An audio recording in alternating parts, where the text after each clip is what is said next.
तर मित्र हो, आपल्या सगळ्यांचं स्वागत आहे माझ्या युट्यूब चॅनलमध्ये, ज्याचं नाव आहे कलम 19. आज आपल्या या चॅनलला आपण सर्वांनी सबस्क्राईब करावं. माझे कंटेंट, माझे विषय आपणास आवडत असतील तर ते लाईक करावे आणि फारच समाजाच्या फार गरजेचे आणि ज्ञानात भर घालणारे हे व्हिडिओ असतील तर आपण नक्की त्याला शेअर करावं. मित्र, आज आपल्या चर्चेचा जो विषय आहे तो आहे पंडित जवाहरलाल नेहरू. आणि या विषयाची सुरुवात करत असताना थंबनेल मध्ये जो काही विषय मी दिलेला आहे त्याचं नाव आहे बायोलॉजिकल लोकांचे नेते नेहरू. मी असं का लिहिलं हे फार महत्वाचं आहे. लक्षात घ्या, तुम्ही आम्ही हे सगळी पृथ्वी, या पृथ्वीवर असलेले सगळे सजीव हे बायोलॉजिकल पद्धतीनं जन्माला आलेले आहे. त्याच्यामध्येही मनुष्य प्राणी फार वेगळा आहे आणि त्याला भावभावना आहे, दुःख आहे, त्याच्यानंतर त्याच्या काही अडचणी असतात, त्याला काही प्रश्न असतात, त्याच्यासमोर काही आव्हानं, काही संकट उभी असतात. त्याच्या संवेदना अत्यंत जागृत आणि क्रियाशील सुद्धा असतात. तो ज्ञान प्रगट करतोच असं नाही, तर तो ज्ञानाचं अपडेशन सुद्धा करतो. हे माणसाची खासियत आहे.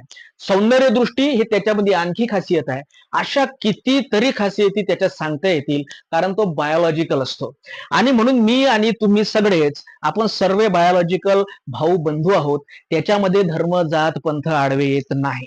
माणसाच्या ऊर्जेला कोणतीही जात नसते, कोणताही धर्म नसतो. आज आपण बोलणार आहोत असंच एका माणसाशी, ज्याने भारतीय स्वातंत्र्य लढ्यामध्ये आयुष्यभर भारताच्या भल्याचा विचार केलेला आहे.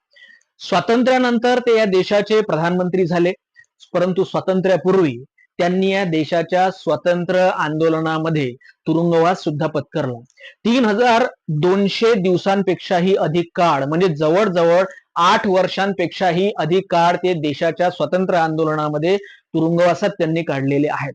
त्यांचा तुरुंगवास हा स्वातंत्र्य आंदोलनामध्ये त्यांना मिळालेली ती ब्रिटिश गव्हर्नमेंटची शिक्षा होती. परंतु त्यांना हा तुरुंगवास जो झाला हा स्वातंत्र्यासाठी झालेला आहे. तो काही गावामध्ये दंगली भडकवण्यासाठी ब्रिटिश सरकारने त्यांना तडीपारीची शिक्षा दिली, असं काही नेहरूंच्या बाबतीत झालेलं नाही. दुसरी गोष्ट, नेहरूंनी संपूर्ण स्वातंत्र्य आंदोलनामध्ये असं कधीही केलं नाही की एखाद्या क्रांतिकारकाला भडकवून द्यायचं आणि एखाद्या एखाद्या आपण काय म्हणतो अधिकाऱ्याचा खून करून घ्यायचा, आणि जेव्हा चौकशी सुरू झाली आणि त्याचे धागेदोरे आपल्यापर्यंत आल्यानंतर आपण हात वर करून द्यायचे की मी त्यातला नाही, मला काही माहिती नाही.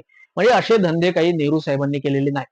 जवाहरलाल नेहरूंचं योगदान काय आहे? जवाहरलाल नेहरूंचं योगदान हे आहे की आपल्या घरी एवढी मोठी संपत्ती असताना, ते धनदांडगे असताना सुद्धा ते स्वातंत्र्याच्या आंदोलनात सहभागी झाले. तेच सहभागी झाले असे नाही, त्यांचे वडील मोतीलाल नेहरू हे सुद्धा स्वराज्य पक्ष स्थापन केला, आपल्याला सगळ्यांना माहिती आहे. ते सुद्धा स्वातंत्र्याच्या आंदोलनामध्ये होते. नेहरूंनी या देशासाठी स्वातंत्र्याच्या आंदोलनामध्ये उडी घेतल्यानंतर त्यांच्या तरुणपणाच्या काळामधले काही किस्से आपल्याला इतिहासामध्ये पुराव्यानिशी ऐकायला मिळतात. जवाहरलाल नेहरूंची प्रसिद्धी एवढी भन्नाट होती की त्यावेळेस भारतामध्ये एक नारा प्रसिद्ध होता की देश के दो ही लाल, सुभाष बाबू और जवाहरलाल, एवढी त्यांची प्रसिद्धी होती. आणि ही प्रसिद्धी अत्यंत जेन्युइन होती, मूळ होती, अत्यंत स्वाभाविक होती. म्हणजे जिथे जिथे जवाहरलाल नेहरूंच्या सभा व्हायच्या तिथे तरुणांचा घोडका, तरुणांची गर्दी, तरुणांचीच नव्हे तर आबालवृद्धांची, सगळ्या भारतीय लोकांना जवाहरलाल नेहरूंचं भाषण ऐकण्यामध्ये प्रचंड रस असायचा. म्हणजे जवाहरलाल नेहरूंच्या संपूर्ण चरित्र्याचा जर तुम्ही अभ्यास केला तर त्याच्यामध्ये तुम्हाला असं कुठेही दिसणार नाही की जवाहरलाल नेहरूंनी आपल्या सभेला पैसे देऊन लोक बोलावले, किंवा आपल्या संघटनेतली लोक त्या त्या गावात त्या त्या शहरात असतील तर त्यांना बळजबरी करून, पैसे देऊन किंवा इव्हेंट मॅनेजमेंट करून लोक बोलवायचं काम कधी जवाहरलाल नेहरूंना पडलेलं नाही. एवढा प्रसिद्ध असलेला माणूस म्हणजे पंडित जवाहरलाल नेहरू. जवाहरलाल नेहरू केवळ स्वातंत्र्य आंदोलनाचे शिलेदारच होते असं नाही, ते एक चांगले साहित्यिक होते, एक चांगले हिस्टोरियन्स होते. ते जेव्हा तुरुंगामध्ये होते तर त्यांनी तुरुंगामध्ये काय काय केलं, तर त्यांनी तुरुंगामध्ये साहित्य निर्मिती केली. साहित्य निर्मिती करत असताना डिस्कव्हरी ऑफ इंडिया सारखा नितांत सुंदर वाचनीय आणि ऐतिहासिक ग्रंथ त्यांनी लिहिला. डिस्कव्हरी ऑफ इंडियाचं वैशिष्ट्य हे आहे की त्याच्यामध्ये संपूर्ण भारताच्या आजपर्यंतच्या वाटचालीमध्ये प्राचीन, मध्ययुगीन आणि आधुनिक भारताच्या सांस्कृतिक धरोहर जी आहे, वारसा जो आहे तो त्यांनी त्यात मांडलेला आहे. हे मांडत असताना त्यांनी आपली मतं म्हणजे आपलं चिंतन सुद्धा त्याच्यात मांडलेलं आहे. हा ग्रंथ सगळ्यांनी वाचला पाहिजे, एवढा वाचनीय तो आहे. भारतामध्ये तर तो फेमस आहेच आहे, परंतु सगळ्या जगामधल्या अनेक देशांच्या राष्ट्रप्रमुखांनी सुद्धा वेळोवेळी त्या ग्रंथाबद्दल आपल्या पॉझिटिव्ह प्रतिक्रिया दिलेल्या आहे, कारण तो ग्रंथच त्या पद्धतीचा आहे. तेवढंच लिहून सुभाष बाबू आपलं जवाहरलालजी थांबलेले नाही. त्यांनी अनेक वेळा अनेक ग्रंथांमधून सुद्धा आपलं मत या देशाविषयी आणि आपले दृष्टिकोन या देशाच्या विकासाविषयी मांडलेले आहे.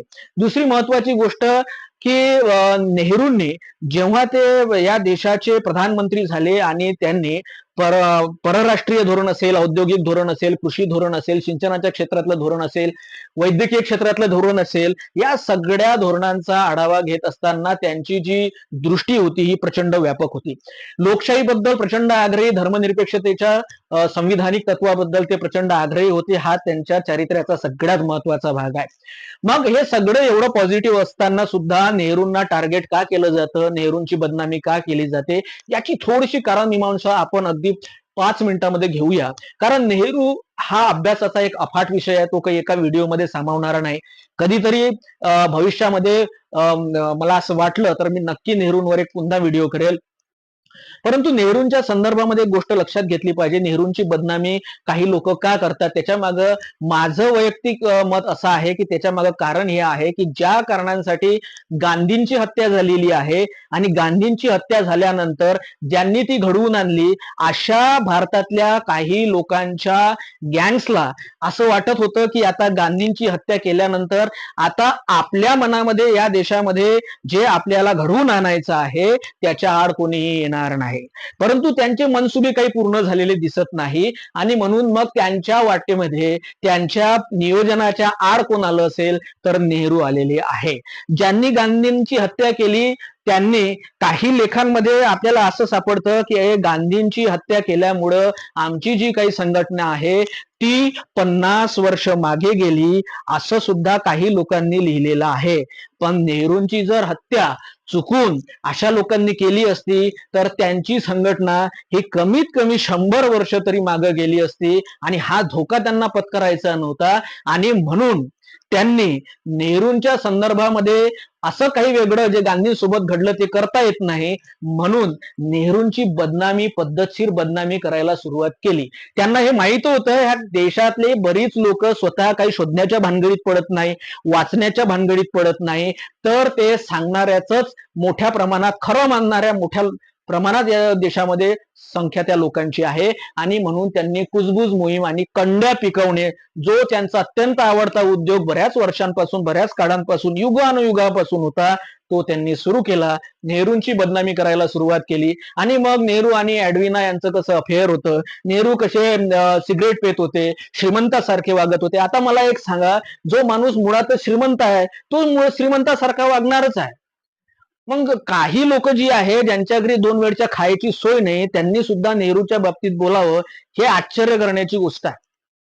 सगळ्यात महत्वाची गोष्ट, नेहरूंनी धर्मनिरपेक्षतेचं तत्व प्राणपणानं जपलेलं आहे. आपल्याला माहिती आहे संविधान सुद्धा हे म्हणतं की भारताचे जे काही प्रतिनिधी आहे, राजकीय प्रतिनिधी आहे, ज्यांना लोकांनी निवडून दिलेला आहे, त्यांचा कोणताही सार्वजनिक जीवनात अधिकृत धर्म असणार नाही. या संविधानिक पदावर बसलेल्या व्यक्तीने कोणत्याही धर्माकडे झुकू नये, धर्मनिरपेक्षतेचं तत्व हे संविधानामध्ये अनुस्यूत आहे. बरेच लोक म्हणतात धर्मनिरपेक्षतेचं जे तत्व आहे ते संविधान दुरुस्तीच्या अंतर्गत टाकण्यात आलं. पण ज्यांनी खरंच संविधान वाचलं असेल, त्याचं चिंतन केलं असेल, त्यांना दिसून येईल की जे मूलभूत अधिकार सर्वसामान्य नागरिकांना संविधानाने दिलेले आहे ते जर तुम्ही पाहिले तर धर्मनिरपेक्षतेचं तत्व हे संविधानाच्या आत्म्यामध्येच आहे, गाभ्यामध्येच आहे. जरी धर्मनिरपेक्ष हा शब्द घटनादुरुस्ती अंतर्गत आला असला तरी धर्मनिरपेक्षता ही घटनेला अभिप्रेतच आहे आणि म्हणून ती अभिप्रेत असल्यामुळंच सोमनाथ मंदिराचा ज्यावेळेस जीर्णोद्धार झाला त्यावेळेस त्या कार्यक्रमाला जाण्यासाठी नेहरूंनी नकार दिला. त्यांची ही भूमिका संविधानाला सुसंगत अशी होती. कारण ही सगळी मंडळी त्यावेळेची जी नेते होते हे राष्ट्रीय आंदोलनातून तयार झालेले होते, एका वैचारिक बैठकीचे होते. त्यांनी भारताचा पारतंत्र्याचा काळ, ते शोषण आणि ती जुलूमशाही स्वतः बघितलेली होती. त्याच्यामुळं त्यांना देशाच्या स्वातंत्र्याविषयी प्रचंड प्रेम होतं. नेहरूंचं परराष्ट्र धोरण नेमकं काय होतं? आज आपण पळून राहिलो, आपलं परराष्ट्र धोरण काय आहे? आपण अडचणीत सापडलो का आपल्या मदतीला कोणीच येत नाही. म्हणून मग आपल्या मदतीला कोणी येत नाही असं जे आज आपण म्हणतो, बऱ्याच लोकांच्या मनामध्ये असते की आपला देश संकटात सापडला म्हणजे आपल्या मदतीला आजकाल कोणीच यायला पाहत नाही. हे चित्र आहे बरं का, पेपरला तुम्ही वाचू शकता, मी काही माझ्या हातच्या पुढे सोडून राहिलेलो नाही. नेहरूंचं परराष्ट्र धोरण काय होतं? नेहरूंनी आपल्या परराष्ट्र धोरणामध्ये मित्र बनवले होते. म्हणजे मग त्याच्यामध्ये रशियासारखा मित्र असेल, त्याच्यामध्ये आजूबाजूच्या अनेक देशांसारखे मित्र भारताला लाभले. अलिप्ततेचं धोरण म्हणजे दोन लोक जर भांडत असेल तर तुम्ही दोन लोकांनी भांडू नये असं एक वेळा सांगून झाल्यावर तरीही भांडण संपत नसेल तर नेहरूंनी कधीही या देशाचा पक्ष घेऊन त्या देशाचा पक्ष घेऊन असं काम केलेलं नाही. पक्ष घ्यायचा असेल, स्टेटमेंट द्यायचं असेल एखाद्या जागतिक घडामोडीविषयी तेव्हा सुद्धा नेहरू कधीही घाबरलेले नाही. नेहरूंनी नेहमीच पत्रकारांचा आदर केला, पत्रकारांच्या पत्रकार परिषदेंना उत्तरं दिली. त्यांनी कधीही वैयक्तिक मुलाखती म्हणजे आपल्या जवळचा होय काय, आपल्या बाजूचा होय काय, त्याला मुलाखती दे असं नेहरूंनी कधीही केलेलं नाही. मीडियाला पैसे देऊन त्यांनी कधीही खरेदी करण्याचा प्रयत्न केला नाही. प्रेसचं स्वातंत्र्य हे नेहरूंच्या काळात चांगलं होतं, उत्तम होतं. त्यातला एक छोटासा किस्सा तुम्हाला सांगतो. नेहरूंच्या एका निर्णयाच्या विरोधात नाराज होऊन एका कार्टुनिस्टने नेहरूंचं चित्र हे गाढव म्हणून काढलं आणि नेहरूंना ही जेव्हा गोष्ट माहिती झाली तेव्हा त्यांनी त्या कार्टुनिस्टला फोन लावला आणि ते म्हणाले की मी हे बोलतोय, तुम्हाला गाढवासोबत चहा घ्यायला आवडेल का? एवढे दर्यादिल असणारे नेहरू आजच्या काळात काय घडतं हे काही मला वेगळं सांगण्याची गरज नाही. ज्या माणसाकडे जबाबदारी आहे त्या माणसाने आपल्या देशातल्या नागरिकांना देशाच्या निर्णय प्रक्रियेमध्ये सामावून घेण्यासाठी वर्तमानपत्र आणि त्यावेळचा मीडिया याचा उपयोग नेहरूंनी अत्यंत कौशल्याने आणि जबाबदारीने केला. त्यांनी कधीही गोदी मीडिया करण्याचा प्रयत्न केला नाही. त्यांनी चॅनल्स विकत घेण्याचा प्रयत्न केला नाही किंवा कोणत्याही चॅनल्सवर, पत्रकारांवर, न्यूज एजन्सीवर कोणत्याही पद्धतीचा दबाव क्रिएट केला नाही. त्यांनी प्रेसचं स्वातंत्र्य नेहमी जपलं. नेहरूंचं सगळं आणखी एक मोठं काम हे आहे की नेहरूंनी या देशामध्ये ज्या देशातील लोकांना राजेशाहीची परंपरागत सवय लागलेली होती, राजा हा देवाचा अंश आहे अशा पद्धतीचे धार्मिक विचारांचा पगडा ज्या देशामध्ये होता त्या देशामध्ये अत्यंत नवीन असलेला लोकशाहीचा विचार रुजवण्याचा प्रयत्न नेहरूंनी केला. नेहरूंनी 1952च्या पहिल्या सार्वजनिक निवडणुका घेत असताना मतदार याद्या ज्या बनवल्या आणि त्या मतदार याद्या बनवताना जी अवाढव्य यंत्रणा कामाला लागलेली होती आणि अत्यंत नियोजनबद्ध ते काम केलं. म्हणजे एक त्यांनी कमिटमेंट या देशाविषयी जाहीर केली होती की या देशामध्ये संविधानाने प्रत्येकाला दिलेल्या मतदानाचा अधिकार हा या देशातल्या शेवटच्या घटकापर्यंत गेला पाहिजे. आणि मग हे करत असताना, ही सगळी मोहीम राबवत असताना एक प्रसंग असा आहे की त्यांचा अधिकारी वर्ग जेव्हा नेहरूंना म्हणायला लागला की जे काही ट्रान्सजेंडर आहेत त्या ट्रान्सजेंडरच्या बाबतीमध्ये आपलं सरकार काय भूमिका घेणार आहे, त्यावेळेस नेहरूंचं जे विधान आहे ते अत्यंत मार्मिक विधान आहे आणि संविधानावर नेहरूंचं किती प्रेम आणि शिस्त, संविधानाची शिस्त नेहरूंमध्ये किती होती हे सांगणार आहे. नेहरू म्हणतात, of course transgender are citizens of India आणि म्हणून त्यांना संविधानाचा अधिकार इतरांसारखाच आहे. त्यांनी ज्या मतदार याद्या तयार केल्या त्या मतदार याद्यांच्या अनुसरूनच भारतातली 1952ची निवडणूक झाली आणि हे 1952ची पहिली निवडणूक जेव्हा झाली तेव्हा भारतातली स्थिती काय होती? साक्षरता नसल्यातच जमा होती, एवढे निरक्षर लोक होते, खेड्यापाड्यामध्ये दारिद्र्य होतं, गरिबी होती. या सगळ्यांमध्ये लोकशाहीचा विचार त्यांच्या दारापर्यंत, त्यांच्या घरापर्यंत, त्याच्या मनमेंदूपर्यंत नेण्याचं काम नेहरूंनी केलं. आणि हे जर काम नेहरूंनी सुरुवातीला केलं नसतं तर लोकशाहीची सुरुवात ही डगमगली असती, हे तुम्ही लक्षात घेतलं पाहिजे. या देशातल्या निर्माण क्षेत्रामध्ये, ज्याला आपण इन्फ्रास्ट्रक्चर म्हणतो, या इन्फ्रास्ट्रक्चरच्या आणि मोठ्या उद्योगांच्या संदर्भामध्ये नेहरूंनी आणलेल्या पंचवार्षिक योजनेच्या माध्यमातून त्यांनी ठरवलेला प्राधान्यक्रम सिंचन क्षेत्र असेल, त्याच्यानंतर उद्योगाचं क्षेत्र असेल, कला आणि साहित्याचं क्षेत्र असेल. आपल्याला माहिती आहे की या देशामध्ये ज्याप्रमाणे उद्योग निर्माण झाले पाहिजे त्याचप्रमाणे या देशामध्ये सकस साहित्य निर्माण झालं पाहिजे. याच्यासाठी साहित्य अकादमी सारखी संस्था नेहरूंच्या काळात उभी राहिली आणि ग्रामीण भागापासून तर शहरी भागापर्यंत, दिल्ली ते गल्लीपर्यंत आरोग्याचा विस्तार झाला पाहिजे म्हणून IIM सारखे कॉलेज आणि तंत्रज्ञानाचा विकास व्हावा म्हणून IIT सारखे कॉलेज यांना प्रोत्साहन नेहरूंनी दिलं. अन्नधान्याच्या उत्पादनामध्ये त्या काळातला मागासलेला भारत अधिक पुढे जावा म्हणून कृषी क्षेत्रातल्या अन्नधान्य उत्पादनासाठी त्यांनी प्रोत्साहन दिलं, योजना राबवल्या. पंचवार्षिक योजनेचा फॉलोअप नेहमी नेहरूंनी घेतला.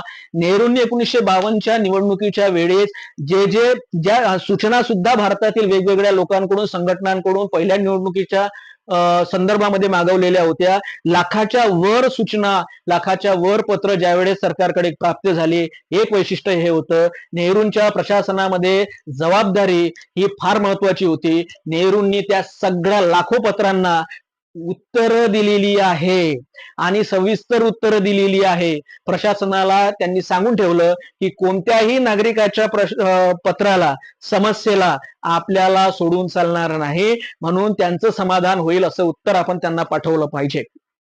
नेहरूंच्या संदर्भामध्ये दुसरी एक गोष्ट आहे, नेहरूंनी या देशाला आईच्या स्थानी मानलेलं आहे, हे अगदी खरं आहे.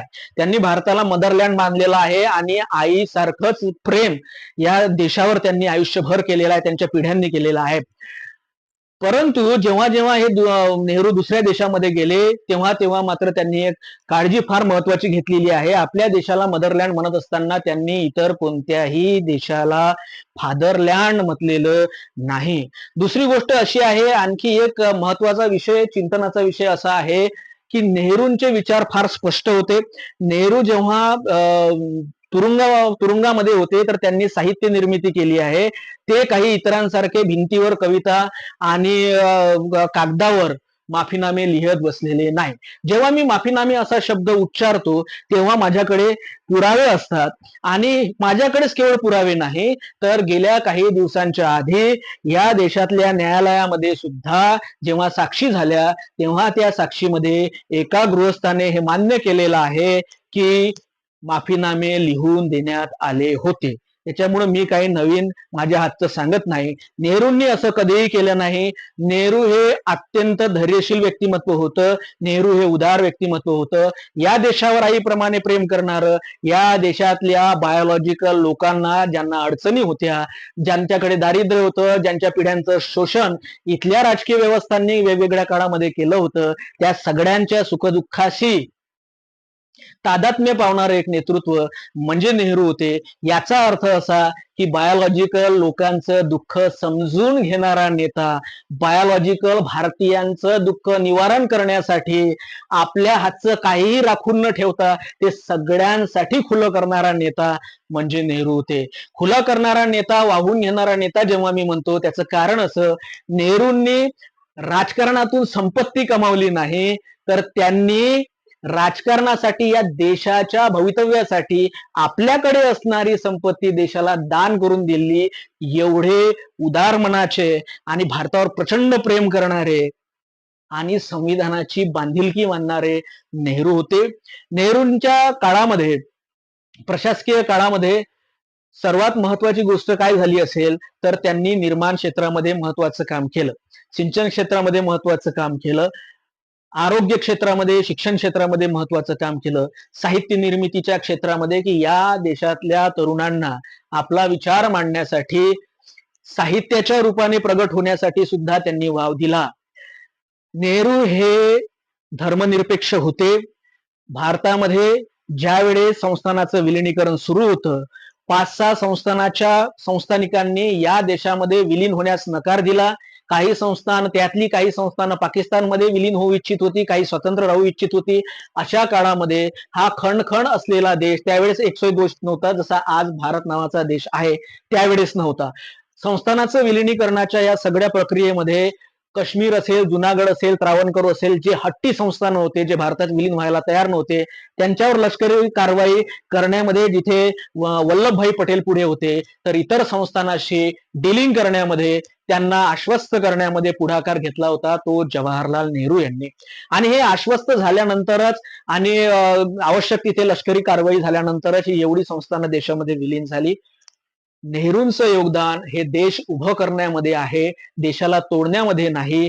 नेहरूंनी हा देश नेहमी एकसंघ एकात्म राहावा म्हणून प्रयत्न केले आणि त्यांनी दोन धर्मामध्ये, दोन जातीमध्ये कधीही भांडणं लावण्याचा प्रयत्न केल्याचं त्यांच्या चरित्रामध्ये नमूद नाही. त्याच्यामुळे नेहरूंच्या विरोधामध्ये कंड्या पिकवणारे, नेहरूंना बदनाम करणारे आणि नेहरूंचा विचार मारता येत नाही म्हणून कुजबूज मोहिमेमार्फत कर्णोपकरणी नेहरूची बदनामी करणारे जी काही गँग या देशामध्ये आहे, त्यांचं ऐकण्याच्या पूर्वी आमच्या सर्व लोकांनी निदान नेहरूंबद्दल वाचलं पाहिजे. सांगणाऱ्याची वांगी खाऊन चुकूनही उलट्या कोणी करू नये. शोधलं पाहिजे. नेहरूंना शोधा.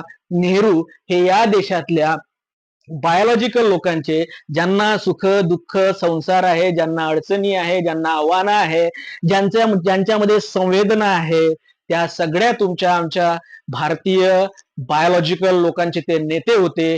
नॉन बायोलॉजिकल थिंग्स विषयी मला बोलायचं नाही, परंतु नेहरू सारख्या उत्तम माणसाविषयी, उदार हृदयाच्या माणसाविषयी नक्की बोलूया. पुढच्या व्हिडिओमध्ये एका नव्या विषयासह, नव्या अभ्यासासह भेटूया. अभ्यासे तव ब्रह्मसत्ता, या विश्वाची सत्ता अभ्यासाने मिळते असं तुकडोजी महाराज म्हणतात. म्हणून सांगी वांगीवर विश्वास ठेवू नका. आपलं डोकं लावा, अभ्यास करा, शोधा, टोले घ्या. सत्य टोले घेतल्याशिवाय समजत नाही. नेहरूंना सलाम करतो. आपल्या सगळ्यांना विनंती करतो की आपण माझं चॅनल सबस्क्राईब करावं, आवडलं असेल तर लाईक करावं, शेअर करावं, इतरांपर्यंत पोहोचवावं. धन्यवाद.